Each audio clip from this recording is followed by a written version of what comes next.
L'appel est arrivé à 10h47 du matin, un mardi ordinaire. Robert était en pleine réunion importante lorsque son téléphone vibra pour la 5e fois consécutive. Il ignora les 4 premiers appels, mais quelque chose dans l'insistance de ses tentatives fit se nouer son estomac. C'était Grace, l'employé qui s'occupait de la maison et de la petite Emma depuis la naissance de la fille. Grace n'appelait jamais pendant les heures de travail. Jamais. Quand il répondit enfin, s'éloignant de la table de conférence sous les regards irrités de ses collègues, la voix à l'autre bout du fil était chargée d'un désespoir qui glaça son sang. « Monsieur Robert, s'il vous plaît, vous devez rentrer maintenant. Tout de suite. Elle va faire du mal à Emma. Je n'arrive plus à protéger la petite toute seule. » Le téléphone faillit lui glisser des mains.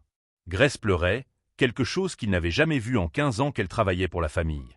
La femme avait toujours été forte, équilibrée, le pilier de la maison depuis que Laura était morte dans l'accident de voiture 2 ans plus tôt. C'était Grace qui serrait Emma dans ses bras quand la fillette de 4 ans pleurait sa mère. C'était Grace qui avait maintenu la routine en place pendant que Robert se noyait dans le travail pour ne pas ressentir la douleur. « De quoi parlez-vous?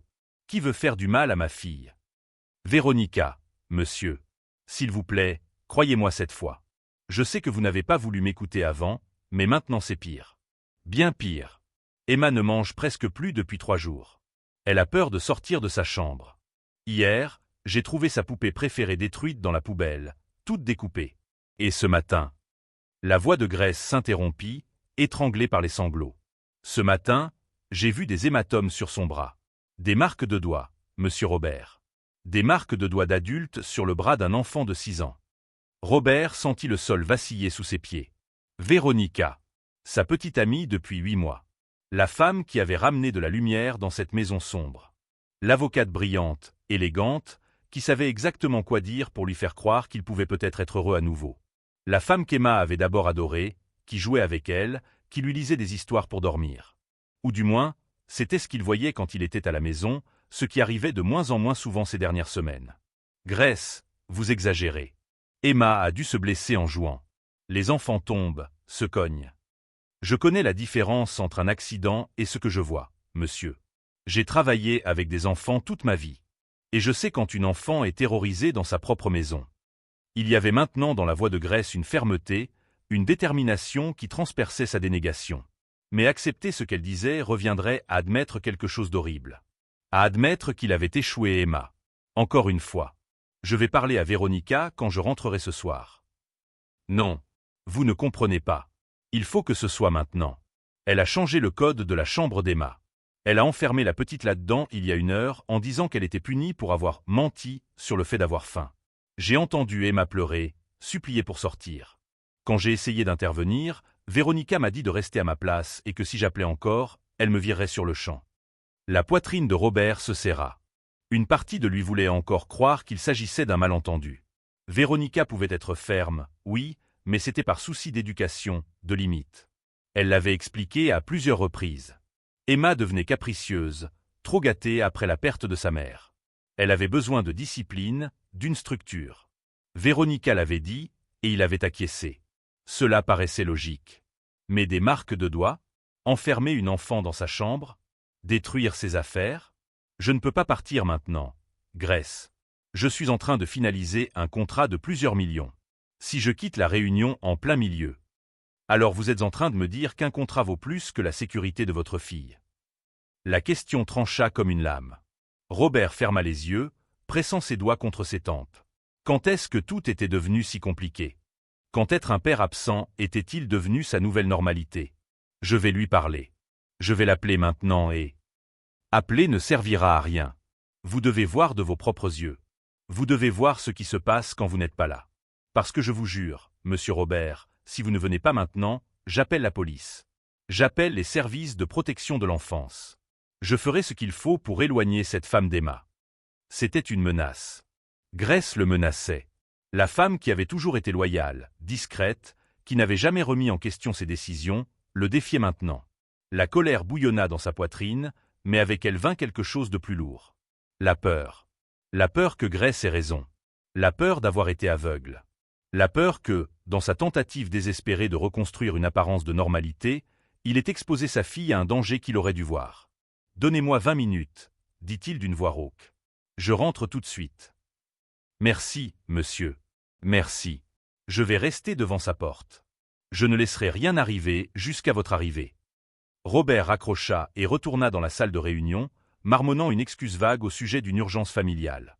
Les visages de ses collègues trahissaient une frustration à peine dissimulée, mais il s'en moquait. Il attrapa sa veste, ses clés, et sortit presque en courant. Dans la voiture, alors qu'il dépassait toutes les limites de vitesse, son esprit tournait à toute allure. Il commença à remonter les derniers mois, cherchant les signes qu'il aurait dû voir. Emma avait maigri, oui. Mais Véronica avait dit qu'elle gérait mieux son alimentation, moins de sucreries, plus de légumes. Ça paraissait logique. Emma était aussi devenue plus silencieuse, moins énergique. Mais c'était normal après la perte de sa mère, non? Et les fois où il était rentré et avait trouvé Emma en larmes, Véronica avait patiemment expliqué que la fillette avait fait un caprice, enfreint une règle, était irrespectueuse. Il avait toujours cru Véronica. Toujours. Grace avait essayé de le prévenir avant. 3 semaines plus tôt, elle avait demandé à lui parler en privé et mentionné qu'elle était inquiète du comportement de Véronica lorsqu'il n'était pas là. Robert avait abrégé la conversation, agacé. Il avait dit que Grace était jalouse, qu'elle avait du mal à accepter qu'une autre femme prenne un rôle maternel auprès d'Emma. Véronica l'avait même prévenu que cela pouvait arriver, que des employées deviennent possessives envers les enfants dont elles s'occupent. Et s'il l'avait écoutée? Et si c'était là qu'il aurait dû tout arrêter? Les mains de Robert tremblaient sur le volant. La maison de banlieue, près de Chicago, n'était qu'à 15 minutes du bureau, mais chaque seconde semblait une éternité. Il pensa à appeler Véronica, mais quelque chose l'en empêcha. Si Grace avait raison, prévenir Véronica lui donnerait le temps de reconstruire sa façade. Quand il entra enfin dans le garage, il était 11h06. 19 minutes depuis l'appel de Grace. La maison était beaucoup trop silencieuse. Il entra par la cuisine, s'attendant à trouver Grace ou à entendre un bruit quelconque, mais il n'y avait qu'un silence lourd, oppressant. Puis il l'entendit. En provenance du 2e étage. La voix de Véronica, mais pas la voix douce et mélodieuse qu'il connaissait. Quelque chose de froid, venimeux, imprégné d'une cruauté qui fit se hérisser les poils de sa nuque. « Tu crois que ton père va te croire? Personne ne croit les enfants menteuses et capricieuses. C'est moi l'adulte ici. C'est moi qui l'aime. Et toi? Tu n'es qu'un rappel pathétique de ce qu'il a perdu. » Robert monta les escaliers 2 par 2, le cœur battant si fort qu'il semblait vouloir exploser. Il arriva dans le couloir et vit Grace appuyée contre le mur près de la chambre d'Emma, le visage trempé de larmes, les mains tremblantes. La porte de la chambre était entr'ouverte. Il s'approcha en silence et regarda à travers l'ouverture. Ce qu'il vit lui coupa le souffle. Si vous aimez cette histoire, n'oubliez pas de vous abonner à la chaîne et de liker la vidéo. Dites-nous en commentaire ce que vous en avez pensé et depuis quelle ville ou quel pays vous regardez. Votre participation est très importante. Véronica était accroupie devant Emma, tenant le visage de la fillette avec force, ses doigts enfoncés dans les joues de l'enfant. Emma était recroquevillée contre le mur, son petit corps tremblant, des larmes coulant silencieusement sur son visage. Elle ne faisait aucun bruit. Ne pleurait même pas fort. Comme si elle avait appris que faire du bruit ne faisait qu'empirer les choses. Robert poussa la porte violemment, le bruit résonnant dans les murs de la chambre rose qui autrefois était un refuge de joie. Véronica relâcha immédiatement le visage d'Emma, se levantant avec une rapidité impressionnante. La transformation fut instantanée. L'expression de cruauté se dissipa, remplacée par un masque de surprise et de préoccupation. « Robert, tu es rentré? Quelle merveilleuse surprise !» dit-elle, sa voix dégoulinant d'une douceur fausse. « J'étais justement en train de parler avec Emma de son comportement de ce matin. » Emma resta recroquevillée contre le mur, les yeux grands ouverts fixés sur son père. Il y avait quelque chose dans ce regard qui brisa le cœur de Robert en morceaux. Ce n'était pas de l'espoir. C'était de la peur. La peur qu'il ne la croie pas. Encore. Parler. Le mot sortit comme un grognement. Tu appelles ça parler. Véronica cligna des yeux, inclinant la tête avec cette expression de confusion innocente qu'elle maîtrisait si bien. Bien sûr, chérie. Emma faisait une très grosse crise de colère. Elle a refusé de manger le petit déjeuner sain que j'ai préparé, a jeté l'assiette par terre et m'a dit des choses horribles, à moi et à Grace. Je ne faisais que lui expliquer que ce genre de comportement a des conséquences. Robert regarda Emma. La fillette avait toujours été pleine d'énergie, de rire, de vie. L'enfant devant lui n'était qu'une ombre. Trop maigre, trop pâle, les yeux creusés entourés de cernes sombres. Comment n'avait-il pas vu? Comment avait-il laissé la situation devenir si évidente? « Emma, dit-il, la voix tremblante. Viens ici, ma fille. » La fillette ne bougea pas. Ses yeux dérivèrent brièvement vers Véronica, puis vers le sol. Elle évaluait le risque, calculant s'il était sûr d'obéir à son père en présence de la belle-mère. « Emma, maintenant » répéta Robert, les bras tendus. Enfin, Emma bougea. Mais au lieu de courir vers lui comme elle le faisait autrefois, elle marcha lentement, chaque pas prudent, comme un animal blessé s'approchant de quelque chose qui pouvait autant le sauver que le blesser davantage. Lorsqu'elle fut assez proche, Robert la prit dans ses bras. Emma était bien trop légère. Elle ne pesait presque rien. Il sentait les os saillants à travers ses vêtements. Quand avait-il vraiment serré sa fille contre lui pour la dernière fois? Quand avait-il prêté attention? Vraiment? Montre ton bras à papa, dit-il doucement. Emma hésita, regardant encore une fois Véronica. La femme se tenait près de la commode, les bras croisés, un léger sourire sur le visage. Confiante. Maîtresse d'elle. Tu peux montrer, ma fille. Tout va bien. De ses mains tremblantes, Emma remonta la manche de son haut. Ce que Robert vit fit monter la bile dans sa gorge. Des hématomes violets et jaunâtres marquaient le bras mince de la fillette. C'étaient des marques de doigts. Inconfondables. Certaines semblaient récentes, d'autres déjà en train de disparaître. « Mon Dieu !» murmura-t-il. « Robert, je peux expliquer » commença Véronica en avançant d'un pas. Emma se blesse elle-même. « C'est un mécanisme de recherche d'attention. J'ai lu là-dessus. Les enfants qui ont perdu un parent développent parfois des comportements autodestructeurs pour attirer l'attention. J'essayais de l'aider, d'éviter qu'elle ne se fasse vraiment du mal. » L'explication sortit douce, rationnelle, enveloppée d'une inquiétude maternelle très convaincante. Pendant une seconde, juste une seconde, Robert faillit croire. Parce que croire était plus facile qu'accepter la vérité. Croire signifiait qu'il n'avait pas totalement échoué en tant que père. Mais alors Emma parla. Sa voix était si basse qu'on l'entendait à peine. « Elle me frappe, papa. Elle me frappe toujours quand tu n'es pas là. »« Emma, quelle chose horrible à dire !» s'exclama Véronica, portant une main à sa poitrine dans un choc théâtral. « Robert, tu vois ce que je dis? Elle invente des histoires affreuses. Je ne lèverai jamais la main sur cet enfant. J'aime Emma comme si elle était ma propre fille. »« Tu mens, » dit Grace en apparaissant à la porte, sa présence solide et protectrice. « J'ai vu hier quand vous avez tordu le bras d'Emma parce qu'elle a renversé du jus sans le vouloir. J'ai vu avant-hier quand vous l'avez enfermée 2 heures dans le placard noir parce qu'elle n'a pas voulu manger ce que vous aviez fait. J'ai vu la semaine dernière quand vous avez jeté tous les cadeaux que la mère d'Emma lui avait donnés, en disant qu'elle devait oublier cette femme faible. » Le silence qui suivit fut funèbre. Véronica regarda Grace avec une haine si pure et si intense qu'elle semblait brûler l'air entre elles. « Vous êtes renvoyée, » dit Véronica d'un ton glacial. « Prenez vos affaires et quittez ma maison maintenant. »« Votre maison ?» La colère explosa en Robert comme un volcan. « Ceci n'est pas votre maison, Véronica. C'est ma maison. Et vous n'y remettrez plus jamais les pieds. » Le masque tomba enfin. La femme devant lui n'était pas celle qu'il croyait connaître. Les yeux de Véronica se plissèrent, ses lèvres se tordirent en un sourire cruel. « Tu vas vraiment croire cette domestique insignifiante et cette enfant manipulatrice? Je suis avocate, Robert. Je sais exactement comment ces choses fonctionnent. C'est leur parole contre la mienne. Et qui crois-tu qu'un juge va croire? La professionnelle à la réputation impeccable ou l'employé de maison clairement jalouse de notre relation? »« Dehors, » dit Robert, d'une voix basse et dangereuse. « Pars maintenant avant que j'appelle la police. » Véronica rit. Un rire froid, calculé. « Appelle la police. Je dirai que je suis arrivé et que j'ai trouvé cet enfant blessé. Je dirai que je suspecte Grace.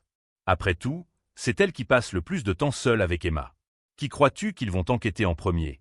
Et pendant qu'ils enquêteront, j'engagerai une procédure pour diffamation. Je vais détruire la vie de cette femme. Je ferai en sorte qu'elle ne puisse plus jamais travailler avec des enfants nulle part. » Grace pâlit, mais ne recula pas. Robert sentit Emma trembler dans ses bras. La fillette avait enfoui son visage dans son cou, ses sanglots silencieux secouant son petit corps. « Pourquoi ?» demanda Robert, réellement confus. « Pourquoi faire ça? Si tu ne voulais pas être près d'Emma, pourquoi ne pas simplement rompre avec moi? »« Pourquoi ?» répéta Véronica, comme si la question était absurde. « Parce que tu as de l'argent, Robert. Parce que tu as du statut. Parce que j'ai passé des années à construire ma carrière, étant toujours la plus intelligente, la plus dévouée, et pourtant je voyais des hommes médiocres obtenir des promotions au-dessus de moi. T'épouser était mon raccourci. Mais cette gamine gâtée était toujours dans le chemin. Toujours à réclamer de l'attention, toujours à pleurer sa mère morte, toujours à te faire culpabiliser de travailler. Alors tu as essayé de la briser, dit Robert, la réalisation le frappant comme un coup de poing. J'ai essayé de l'éduquer. J'ai essayé d'en faire quelque chose d'utile au lieu d'un poids émotionnel inutile. Mais elle est faible, comme sa mère l'était. Laura était pathétique elle aussi, toujours en train de se plaindre que tu travaillais trop, toujours voulant plus de temps, plus d'attention. Au moins, elle a eu la décence de s'écarter du chemin. Robert posa doucement Emma au sol, faisant un signe à Grace pour qu'elle la prenne. L'employé serra immédiatement la fillette dans ses bras et l'emmena hors de la chambre. Il attendit d'entendre leurs pas descendre l'escalier. Quand il se tourna vers Véronica, quelque chose avait changé dans ses yeux. Quelque chose qui la fit reculer. « Tu as 5 minutes pour prendre tes affaires et sortir. Si tu es encore ici après ça, je te mets dehors moi-même. Et tes menaces? Essaie. J'engagerai les meilleurs avocats de l'État. J'utiliserai chaque centime que j'ai pour m'assurer que tu paies pour ce que tu as fait à ma fille. » Véronica évalua la situation. Pour la première fois, une lueur d'incertitude traversa son visage. Elle tenta une dernière carte. « Robert, mon amour, tu te laisses manipuler par ces deux-là. Tu m'aimes. Tu as dit que j'avais ramené la lumière dans ta vie. Ne gâche pas tout ça à cause de malentendus. Pars, répéta-t-il en montrant la porte.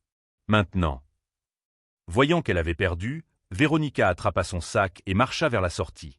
Mais avant de franchir la porte, elle se retourna une dernière fois. Tu vas le regretter.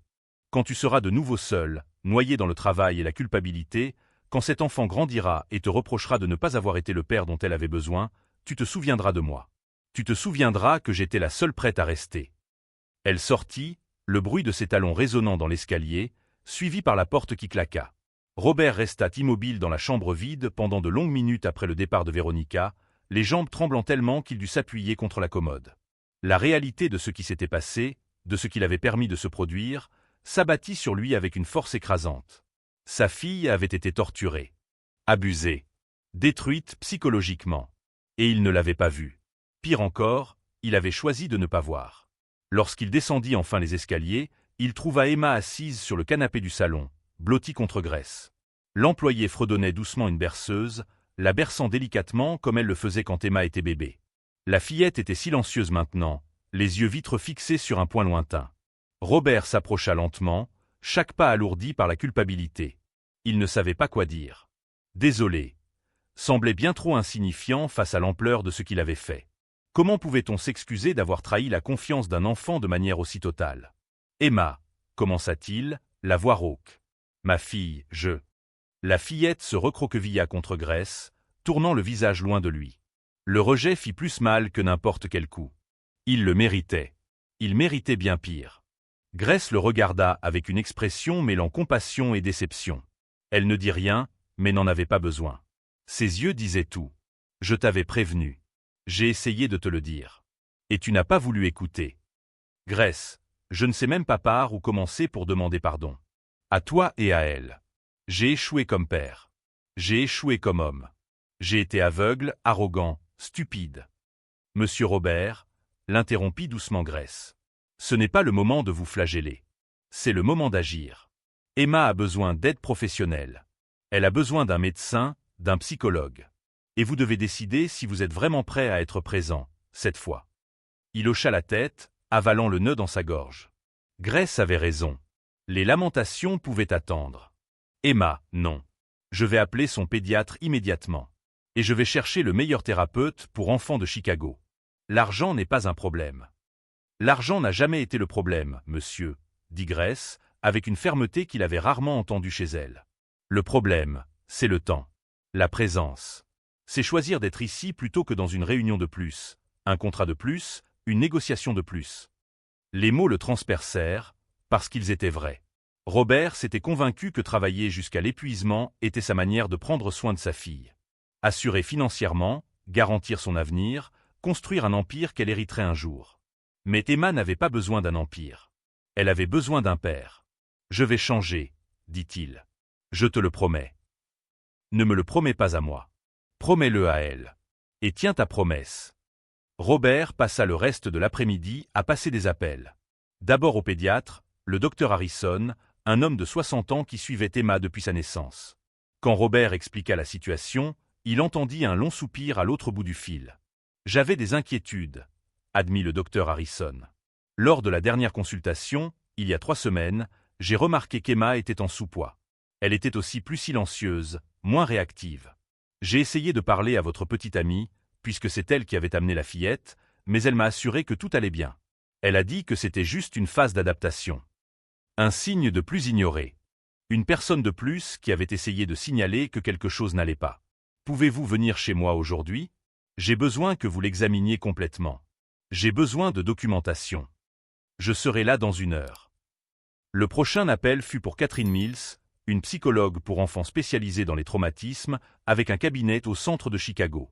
Sa secrétaire dit qu'elle n'acceptait pas de nouveaux patients, mais quand Robert expliqua l'urgence, Catherine elle-même prit l'appel. « Monsieur Thompson, dit-elle, sa voix professionnelle mais chaleureuse. Je comprends que votre fille a traversé une situation d'abus. Je peux la recevoir demain matin à 9 heures. Mais vous devez comprendre quelque chose d'important. La thérapie pour enfants n'est pas rapide. Ce n'est pas une réparation immédiate. C'est un processus long, délicat, qui exigera un engagement total de la famille. Je comprends. Je serai là. Et je serai présent à toutes les séances que vous jugerez nécessaires. Il ne s'agit pas de vous, Monsieur Thompson. Il s'agit d'Emma. Le focus doit toujours être sur elle. Encore une autre personne qui le remettait à sa place. Encore quelqu'un qui lui montrait à quel point il avait perdu la perspective. Quand le docteur Harrison arriva, Grace emmena Emma dans sa chambre. Le médecin passa presque 2 heures à examiner la fillette, documentant chaque hématome, chaque égratignure, posant des questions douces auxquelles Emma répondait par des monosyllabes ou de simples hochements de tête. Quand il eut terminé, le docteur Harrison redescendit avec une expression sombre. Il y a des signes clairs d'abus physique et de négligence nutritionnelle sévère. Emma a 10 kilos de moins que le poids idéal pour son âge. Elle montre des signes de déshydratation chronique. Les hématomes correspondent à des agressions répétées. Il y a aussi des indicateurs de stress psychologique extrême. Robert s'assit lourdement, les mains couvrant son visage. Je vais faire un rapport complet. Vous en aurez besoin si vous décidez de prendre des mesures légales. Je vais la poursuivre. Je vais la faire payer pour tout. Bien. Mais rappelez-vous, Robert, le plus important, maintenant, c'est la récupération d'Emma. Elle doit sentir qu'elle est à nouveau en sécurité, qu'elle peut faire confiance aux adultes autour d'elle. Ça ne se fera pas du jour au lendemain. Après le départ du médecin, Robert monta lentement dans la chambre d'Emma. Grace était assise sur la chaise berçante près de la fenêtre, et Emma était couchée sur le lit, serrant dans ses bras le seul jouet que Véronica n'avait pas détruit. Un ours en peluche usé que Laura avait offert à sa fille lors de son dernier anniversaire avant de mourir. « Je peux entrer ?» demanda Robert depuis la porte. Emma ne répondit pas, mais ne dit pas non plus. Il prit cela comme une permission et entra, s'asseyant par terre à côté du lit, volontairement plus bas qu'elle. Quelque chose qu'il avait lu un jour sur la manière de ne pas intimider les enfants traumatisés. « Emma, je sais que tu ne veux pas me parler maintenant. Et c'est d'accord. Tu n'as pas besoin de parler. Mais j'ai besoin que tu saches certaines choses. » La fillette continua de regarder son ours, ses petits doigts caressant la peluche usée. « D'abord, rien de ce qui s'est passé n'est ta faute. Rien. Tu n'as rien fait de mal. Celui qui a fait quelque chose de mal, c'est moi. J'aurais dû te protéger et je ne l'ai pas fait. J'aurais dû te croire et je ne l'ai pas fait. J'aurais dû écouter Grace et je ne l'ai pas fait. Je t'ai laissé tomber de toutes les manières possibles. » Une larme glissa sur la joue d'Emma, absorbée par la peluche de l'ours. Ensuite, Véronica ne reviendra jamais. Jamais. Elle ne pourra plus jamais te faire de mal. Je ferai tout pour m'en assurer. Elle a dit que tu allais me renvoyer, murmura Emma, sa voix si faible que Robert l'entendit à peine. Elle a dit que tu étais fatigué de moi, que j'étais un poids, que tu allais m'envoyer dans un orphelinat. La douleur qui traversa la poitrine de Robert fut physique. Il dut serrer les dents pour ne pas pleurer sur le champ. Elle a menti, ma fille. Elle a menti sur tout. Je ne te renverrai jamais. Jamais. Tu es la chose la plus importante de ma vie. La seule qui compte vraiment. Et j'ai été un idiot de te laisser en douter.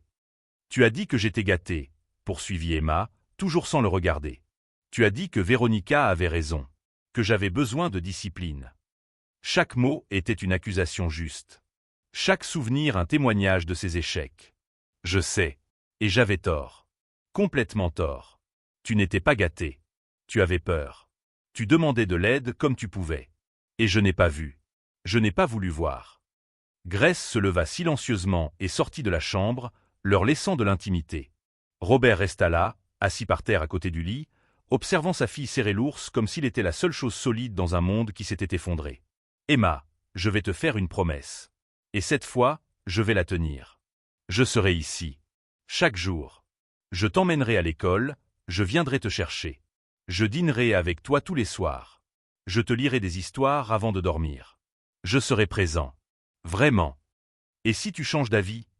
demanda-t-elle, sa voix chargée d'une tristesse qu'aucun enfant de 6 ans ne devrait connaître. « Et si tu trouves une autre petite amie qui ne m'aime pas ?» Il n'y aura pas d'autre petite amie. Pas avant longtemps. Et si un jour, très loin dans le futur, il y en a une, tu la rencontreras petit à petit. Et si tu ne l'aimes pas, si tu ne te sens pas en sécurité avec elle, alors elle ne restera pas. Tu comprends? Tu es ma priorité. Toujours. Emma finit par tourner la tête pour le regarder. Ses yeux étaient rouges, gonflés, mais il y avait quelque chose là-dedans. Une minuscule étincelle d'espoir luttant pour ne pas s'éteindre. 3 jours plus tard, Robert se trouvait dans le bureau de son avocat, Michael Shen, avec un dossier épais de documents. Le rapport médical du docteur Harrison, des photographies des ecchymoses, des enregistrements de messages textes où Grace avait tenté de l'alerter sur le comportement de Veronica, et quelque chose de plus. Quelque chose qu'il avait découvert la veille au soir et qui changeait tout. « Tu ne vas pas croire ce que j'ai trouvé », dit Robert en poussant un ordinateur portable à travers le bureau. Michael ajusta ses lunettes et regarda l'écran. C'était un forum en ligne obscur, difficile d'accès. Les publications dataient de 6 mois plus tôt, peu avant que Veronica n'entre dans la vie de Robert. Qu'est-ce que c'est? C'est un forum où des gens partagent des stratégies pour épouser des cibles riches. J'ai trouvé le profil de Veronica. Elle avait planifié ça, Michael. Tout. Depuis le début. Michael commença à lire, son expression devenant de plus en plus sombre. Les publications de Veronica étaient détaillées, calculées, froides. Elle décrivait Robert comme un veuf vulnérable avec un patrimoine estimé à 8 chiffres, et Emma comme un obstacle à neutraliser psychologiquement. Il y avait des instructions sur la manière de paraître maternelle au début, de gagner la confiance de l'enfant, puis de briser systématiquement son esprit pour qu'elle cesse de concurrencer pour l'attention. D'autres utilisateurs du forum donnaient des conseils, partageaient des tactiques, célébraient leur propre succès dans la manipulation de famille. « Mon Dieu !» murmura Michael. « C'est de la préméditation. Ce n'est pas seulement de la maltraitance, c'est une conspiration. Et ce n'est pas tout. J'ai pu accéder à ses comptes bancaires grâce à un détective privé. Veronica était endettée. Profondément endettée. Prêts étudiants, carte de crédit saturée, elle était poursuivie par 3 créanciers différents. Elle avait besoin de ce mariage. Et Emma était sur son chemin. Michael s'appuya contre son siège, absorbant les informations. Robert, avec ses preuves, nous pouvons la détruire. Porteur plainte pour maltraitance d'enfants, fraude, chantage émotionnel. Elle pourrait perdre sa licence d'avocate. Elle pourrait même faire de la prison. C'est exactement ce que je veux. Mais il faut être prêt. Elle va se battre. Et elle va se battre salement. Les personnes comme elle se battent toujours. Robert était prêt. Au cours des 3 derniers jours, tandis qu'il s'occupait d'Emma, l'emmenait à ses séances avec Catherine Mills et reconstruisait lentement la confiance brisée, il était devenu une autre personne. L'exécutif qui privilégiait les contrats au-dessus de tout était mort au moment où il avait vu sa fille recroquevillée contre ce mur. Qu'elle se batte. J'ai des ressources. J'ai des preuves. Et j'ai quelque chose qu'elle n'a jamais eu. Des gens qui se soucient vraiment de moi et qui sont prêts à dire la vérité. Le lendemain matin, Veronica reçut la notification du procès. Robert n'était pas là pour voir, mais son avocat rapporta qu'elle était apparue dans son bureau 2 heures plus tard, tentant de négocier. Elle a proposé de rendre tout ce que tu lui as donné, rapporta Michael au téléphone. Les bijoux, les vêtements coûteux, même cette voiture que tu as achetée. Elle a dit que tout cela était un malentendu, qu'elle était prête à suivre une thérapie, qu'elle avait compris la leçon. Et qu'as-tu dit? Que tu ne voulais rien d'elle. Tu voulais la justice. Et que nous irions jusqu'au bout. La réponse de Veronica fut rapide et vicieuse. Elle contre-attaqua, affirmant que Robert était un père négligent, qu'il travaillait trop, qu'il laissait sa fille aux soins d'une employée non qualifiée. Elle affirma que toute discipline qu'elle avait exercée venait d'une réelle inquiétude pour le bien-être d'Emma. Elle fit également fuiter dans la presse une version déformée de l'histoire. Des manchettes apparurent, un homme d'affaires millionnaire accuse sa petite amie d'abus après une rupture houleuse, et une avocate nie les accusations d'y avoir été le bouc émissaire d'un père absent. Robert était prêt pour cela aussi. Il convoqua une conférence de presse. Quelque chose qu'il n'avait jamais fait auparavant. Quelque chose qui allait contre chaque instinct de discrétion qu'il possédait. Le matin de la conférence, Grace l'aida à choisir sa cravate. Emma était à l'école, protégée de tout cela, sous la supervision de gardes du corps que Robert avait engagés. « Vous faites ce qui est juste », dit Grace en ajustant le nœud de la cravate. « La vérité doit être dite. »« J'ai peur, » admit Robert. « Et si cela empirait les choses? Et si exposer tout cela blessait encore plus Emma? Emma est déjà blessée. Ce qui la guérira, c'est de voir son père se battre pour elle. C'est de savoir que sa voix compte. Que, quand elle a demandé de l'aide et n'a pas été entendue la première fois, vous ne l'avez pas abandonnée. Vous avez corrigé votre erreur. » La salle de presse était pleine. Caméras, micros, journalistes avides d'une histoire sensationnelle. Robert monta sur le podium, les mains légèrement tremblantes. À côté de lui, sur un écran, commencèrent à apparaître les preuves. Les photos médicales des ecchymoses, dûment floutées pour protéger l'identité d'Emma. Des extraits du rapport du docteur Harrison. Et enfin, des captures du forum en ligne où Véronica avait tout planifié. « Je m'appelle Robert Thompson. Et je suis ici aujourd'hui parce que j'ai échoué en tant que père. » Le silence dans la salle fut total. Pendant des mois, alors que j'étais occupé à conclure des affaires, ma fille de 6 ans était systématiquement maltraitée dans sa propre maison. Par quelqu'un que j'avais amené dans nos vies. Par quelqu'un en qui j'avais confiance. Il raconta tout. Chaque détail. Les appels ignorés de Grace. Les signes qu'il n'avait pas voulu voir. La conversation avec Emma, où elle avait essayé de demander de l'aide et il ne l'avait pas cru. Il ne se ménagea pas. Il ne tenta pas de paraître meilleur qu'il ne l'était. J'expose cela publiquement pour 2 raisons. Premièrement, parce que d'autres enfants peuvent vivre la même chose. Et les parents doivent savoir que les abuseurs sont des experts en manipulation. Ils ne ressemblent pas à des monstres. Ils ressemblent à des personnes normales, charmantes, dignes de confiance. Et deuxièmement, parce que je veux que ma fille sache que je la crois. Enfin, et que je vais me battre pour elle de toutes mes forces.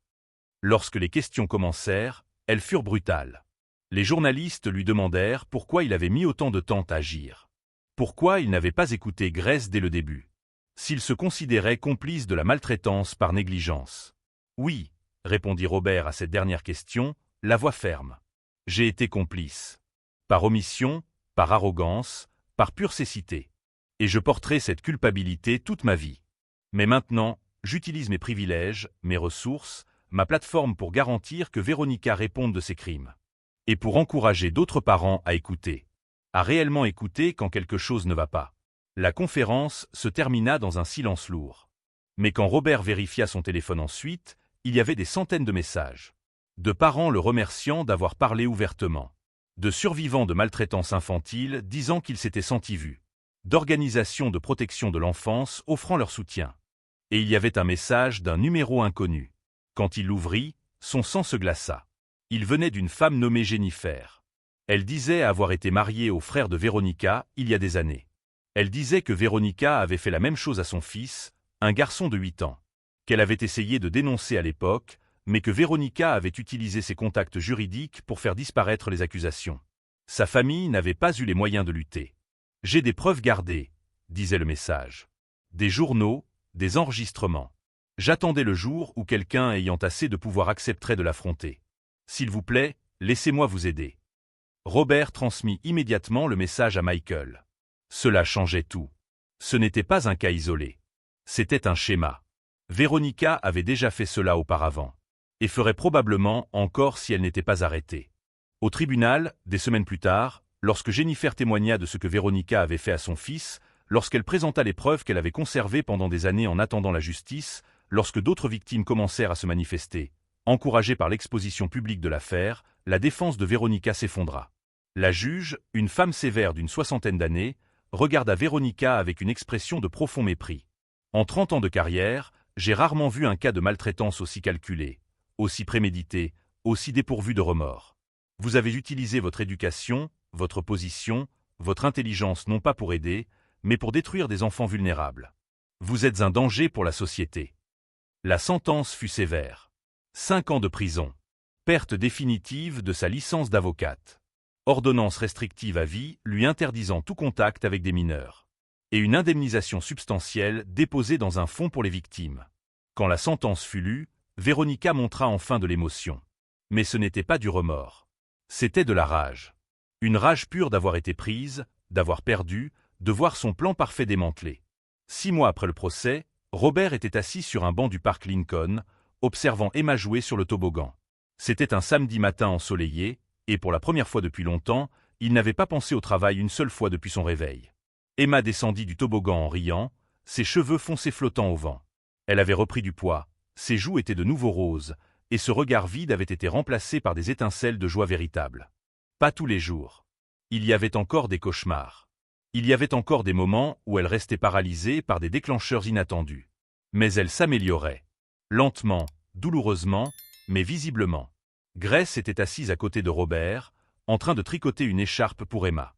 Elle avait refusé l'augmentation substantielle que Robert avait proposée après le procès, disant qu'elle n'avait fait que son devoir. Mais elle avait accepté des vacances payées et un solide fonds de retraite. Elle est différente aujourd'hui, commenta Grace en observant Emma courir vers la balançoire. Catherine a dit que c'est un bon signe. Chaque jour où elle peut jouer sans peur est une victoire. Les séances de thérapie avec Catherine Mills étaient devenues une partie essentielle de la routine. 2 fois par semaine, Robert emmenait Emma au cabinet chaleureux du centre-ville de Chicago. Au début, la fillette ne parlait pas.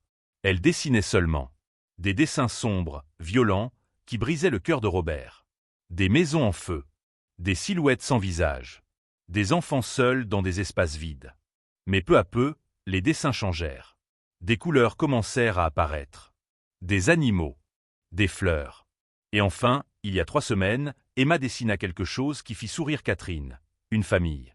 Un homme grand, une petite fille, et une femme avec un tablier. Robert, Emma et Grace. Monsieur Robert, dit Grace en posant son tricot sur ses genoux. Je peux vous poser une question personnelle. Toujours. Vous regrettez d'avoir tout exposé publiquement? Des conséquences que cela a entraînées? C'était une bonne question. L'exposition publique avait coûté cher. Robert avait perdu des contrats avec des clients qui considéraient le scandale nuisible pour leur propre image. Il avait perdu des amis qui avaient cru à la version de Véronica. Il avait dû faire face à une attention médiatique envahissante pendant des mois. Mais il avait aussi gagné quelque chose d'inestimable. Je ne regrette pas du tout. Parce que ça, dit-il en montrant Emma, qui jouait désormais avec d'autres enfants dans le bac à sable, ça n'arriverait pas si j'avais choisi de protéger ma réputation au lieu de faire ce qui était juste. Grace acquiesça, retournant à son tricot. Et parce que, continua Robert, d'autres enfants ont été sauvés. Après que l'histoire est devenue publique, vous savez combien de signalements d'abus ont été faits. Combien de parents ont dit qu'ils avaient reconnu des signes qu'ils ignoraient. C'était vrai. La fondation que Robert avait créée avec une partie de l'indemnisation du procès, appelée « Voix qui compte », avait déjà aidé 42 familles à identifier et à sortir de situations d'abus. Elle offrait un soutien juridique gratuit, une thérapie pour enfants et parents, et des programmes de formation pour que les éducateurs identifient des signes d'alerte. Jennifer, la femme qui avait témoigné contre Véronica, était devenue directrice exécutive de la fondation. Son fils, désormais adolescent et en voie de rétablissement, participait à des groupes de soutien pour jeunes survivants. « Papa, papa, regarde !» cria Emma de l'autre côté du parc, agitant la main avec enthousiasme. Robert se leva et marcha vers elle. Emma avait construit un château de sable élaboré, avec des tours et des ponts faits de brindilles. « C'est pour maman, » dit Emma, sa voix douce mais ferme. « Catherine a dit que je peux faire de belles choses pour me souvenir d'elle. Que je n'ai pas besoin d'oublier. » Le cœur de Robert se serra. Pendant des mois, Emma n'avait pas mentionné Laura. Véronica avait tenté d'effacer complètement la mémoire de la mère, disant à la fillette que parler de Laura manquait de respect à son père, que cela causait de la douleur, que les personnes faibles restaient bloquées dans le passé. « Il est magnifique, ma chérie. Ta maman aurait adoré. »« Tu crois qu'elle est fière de moi ?» demanda Emma en levant vers lui ses grands yeux, copie exacte de ceux de Laura. « J'en suis absolument certain. Elle a toujours été fière de toi. Depuis le jour de ta naissance jusqu'à maintenant. Et elle continuera d'être fière tous les jours de ta vie. » Emma sourit, retournant à la construction du château. Robert resta là, accroupi à côté d'elle, l'aidant à renforcer les murs de sable. C'était un moment simple. Ordinaire. Mais pour lui, qui en avait perdu tant, c'était extraordinaire. Quand ils rentrèrent à la maison en fin d'après-midi, Emma était fatiguée mais heureuse. Grace prépara son plat préféré, des macaronis au fromage maison, et tous les 3 mangèrent ensemble dans la cuisine, riant d'une histoire amusante qu'Emma raconta au sujet d'un camarade de classe. À l'heure du coucher, Robert lut une histoire à Emma. C'était un rituel qu'il n'avait plus jamais manqué. Pas une seule nuit. Même quand il était épuisé, même quand il avait des appels importants, il était toujours là à 8 heures pour lire. « Papa, » dit Emma alors qu'il fermait le livre, « tu ne vas plus jamais partir, hein? Tu vas plus jamais laisser quelqu'un de méchant entrer dans notre maison ?» C'était une question qu'elle posait souvent. Catherine avait expliqué que c'était une partie du processus de reconstruction de la sécurité. Emma avait besoin d'entendre ces assurances encore et encore jusqu'à ce qu'elle y croie enfin. « Plus jamais, ma chérie. J'ai appris ma leçon. La chose la plus importante au monde, c'est toi. Aucun travail, aucun argent, aucune relation ne vaut plus que ta sécurité et ton bonheur. Et Grace, elle reste aussi. Grace reste aussi longtemps qu'elle voudra rester. Et je ferai tout pour qu'elle veuille rester pour toujours. » Emma acquiesça, rassurée. Elle prit son ours en peluche, celui que Laura lui avait donné, et se blottit sous les couvertures. « Papa, je peux te dire un secret. Toujours. J'avais très peur que tu ne me crois pas, que tu restes du côté d'elle pour toujours. Mais tu es revenu. Tu m'as sauvé. » Robert dut ravaler les larmes qui menaçaient de couler. « Et je vais passer le reste de ma vie à m'assurer que tu n'auras plus jamais besoin d'être sauvé. Parce que tu seras en sécurité dès le début. » Ce soir-là, après qu'Emma se fût endormie, Robert s'assit dans le bureau qu'il utilisait rarement désormais. Sur les murs, où auparavant il y avait des diplômes et des récompenses professionnelles, il y avait maintenant des photos. Emma bébé. Emma avec Laura. Emma riant au parc. Emma le premier jour de thérapie, encore effrayée. Emma une semaine auparavant, avec un sourire authentique. Il pensa à tout ce qui s'était passé. À l'aveuglement qui avait presque coûté sa fille. Au courage de Grace, qui avait risqué son emploi pour faire ce qui était juste. À la force d'Emma, qui avait survécu à l'impensable. Et à la responsabilité qu'il avait désormais d'utiliser son expérience pour aider les autres. Le téléphone sonna. C'était Michael, son avocat. « Robert, j'ai des nouvelles. Véronica a essayé de faire appel de la sentence. Ça a été refusé. Et il y a autre chose. 3 autres victimes ont pris contact. Des cas d'il y a des années qu'elle avait réussi à étouffer. Avec leurs témoignages et les nouvelles preuves, le procureur envisage d'ajouter des années à sa peine. Bien. Plus elle restera éloignée des enfants, mieux ce sera. » Après avoir raccroché, Robert ouvrit son ordinateur portable et commença à écrire. Chaque semaine, il écrivait des articles pour le blog de la Fondation. Il partageait son parcours, ses erreurs, ses leçons. Il recevait des centaines de messages de parents reconnaissants, de survivants qui s'identifiaient, de professionnels demandant des conseils. La dernière phrase qu'il écrivit ce soir-là fut « Nos enfants parlent de façon qui vont au-delà des mots. Et notre seule obligation est d'écouter. » Si vous êtes arrivé jusqu'ici, merci beaucoup d'avoir suivi cette histoire. N'oubliez pas de vous abonner à la chaîne, de laisser votre like et de nous dire en commentaire ce que vous en avez pensé et de quelle ville ou pays vous regardez. Votre interaction aide à faire passer ce message important à davantage de personnes. 3 ans plus tard, par un matin ensoleillé de printemps, Robert était dans le public d'une petite école en train d'assister à la présentation d'Emma sur le thème de l'héroïsme. Elle avait maintenant 9 ans, était en bonne santé, confiante, et parlait ouvertement de son parcours dans des groupes de soutien pour enfants. Lorsque ce fut son tour de présenter, Emma monta sur scène sans peur. « Mon héros ne porte pas de cape, » commença-t-elle, sa voix claire. « Mon héros, c'est mon père, qui a appris à écouter après avoir fait des erreurs. Et mon héroïne, c'est Grace, qui n'a jamais abandonné même quand personne ne la croyait. Ils m'ont appris que les vrais héros sont des personnes qui choisissent de faire ce qui est juste, même quand c'est difficile. » Robert sentit Grace serrer sa main. Tous deux pleuraient, mais c'étaient de bonnes larmes. Des larmes de fierté, de guérison, d'espoir. L'histoire n'avait pas eu une fin de conte de fées. Il y avait encore des jours difficiles. Il y avait encore des cicatrices. Mais il y avait quelque chose de plus puissant. Il y avait de l'amour, il y avait de la présence, il y avait la certitude que plus jamais Emma ne serait seule. Et cela, Robert l'avait enfin compris, était tout ce qui comptait vraiment.